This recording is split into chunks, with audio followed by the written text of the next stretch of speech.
সেবা দিতেই হয়, অন্য কিছু দিয়ে নয় মা। প্রেম ভক্তি ভালোবাসা দিয়ে ভগবানকে সেবা দিতে হবে। তাহলে কি বুঝলেন মা? দৈবকীর গর্ভে ভগবান জন্ম দিলেন, কিন্তু ভগবান স্তনে দুগ্ধ পান করলেন না মা। আর যশোমতীর ঘরে ভগবান যখন গেলেন, যশোমতীর গর্ভে জন্ম নেননি, কিন্তু ভগবান যশোমতী মায়ের স্তনে দুগ্ধ পান করে ভগবান আমার মানুষ হয়েছে। কেন মা? যশোমতী মা পূর্ব জন্মে কে ছিল না? যশোমতী মা পূর্ব জন্ম ছিল ধরা মা।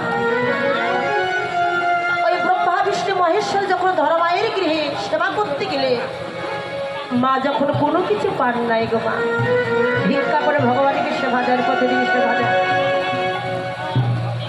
মা যখন কোনো কিছু পান নাই, তখন মা সর্ব জায়গায় ভিক্ষা করে কোনো কিছু না পেয়ে ভগবান কেমন করে পরীক্ষা করেছিলেন। অবশেষে এক মুদির কাছে দক্ষিণ স্তন বন্ধ রেখে চাল ডাল নিয়ে ভগবানকে সেবা দিয়েছিলেন। তারপরে ভগবান আমার কি করলেন না, স্তন বন্ধ রেখে ভগবানকে সেবা দিয়েছিলেন বলে তারপরে সেই ধরা মা তারপরে মাঝে যশোমতী মা হয়ে এলেন। আর ভগবান কি করলেন? যশোমতী মায়ের স্তনে দুগ্ধ পান করলেন। সেই ভগবান পতিত পাবন গৌর হরি। গৌর হরি আসলেন নদিয়ার মাঝে, নবদ্বীপ মাঝে। নদিয়া নবদ্বীপ মাঝে এসে প্রভু আমার হরি নামের প্রেমে বিভাবিত হলেন। হরি নামে কৃষ্ণ নাম করেছি। এই যে আমরা সবাই বসে বাবা নাম শ্রবণ করছি, আমরা যদি মনে করে থাকি যে আমরা এবারে মানব জন্ম পেয়েছি, এবারে মানব জন্ম পেয়ে আমরা ভগবান নাম শ্রবণ করছি, সুন্দর মানব জন্ম পেয়েছে তা নয়। শাস্ত্রে বলেন আমাদের 84 লক্ষ জনে বারবার আসা যাওয়া করতে হয়েছে এই মর্তে। প্রথম কি বললেন না, 20 লক্ষ বার আমাদের বৃক্ষরূপে জন্ম নিতে হয়েছিল। 20 লক্ষ বার আম জাম কাঁঠাল লিচু নানাবিধি বৃক্ষরূপে আমরা জন্ম নিয়েছি। শেষ জন্মতে আমাদের কখন হয়েছিল বাবা? যখন আমরা তুলসী বৃক্ষরূপে জন্ম নিলাম। তুলসী পাতা দিয়ে আমার গৌর গোবিন্দ সেবা হলো, পূজা হলো, আমাদের বৃক্ষ জন্ম থেকে আমরা উদ্ধার পেয়ে গেলাম বাবা। 20 লক্ষ বার বৃক্ষরূপে জন্ম, আর 9 লক্ষ বার জলের মধ্যে আমাদের জন্ম নিতে হয়েছিল বাবা। কত প্রাণী, কত মাছ, কত কাঁকড়া, কত কিছুই আমাদের জন্ম নিতে হয়েছে জলের ভিতরে। শেষ জন্মটি কখন হয়েছিল গো মা? যখন আমাদের শঙ্কর রূপে জন্ম হলো। যখন আরতিকালে আমার ভগবান সেবার জন্য আমরা বেজে উঠলাম, আমাদের এই শঙ্খ জন্ম থেকে আমাদের উদ্ধার হয়ে গেল। 11 লক্ষ বার আমাদের পোকা মাকড় রূপে জন্ম নিতে হয়েছে। কত পোকা, ফুলের পোকা, ফলের পোকা, কত পোকা রূপে আমাদের জন্ম নিতে হয়েছে মা। শেষ জন্ম আমাদের কখন হলো বাবা? যখন আমরা বজ্রকীট রূপে জন্ম নিলাম, শালগ্রাম শিলায় যখন আমরা আশ্রয় পেলাম, তখন আমাদের এই পোকা রূপে জন্ম আমাদের উদ্ধার হয়ে গেল। তারপরে 9 লক্ষ বার, 10 লক্ষ বার ডিমের ভিতরে আমাদের জন্ম নিতে হলো। 10 লক্ষ বার ডিমের ভিতরে নানাবিধি পাখি, কত পাখি রূপে আমরা জন্ম নিলাম গো মা। শেষ জন্মটা আমাদের কখন হলো না, আমরা যখন ময়ূর রূপে জন্ম নিলাম।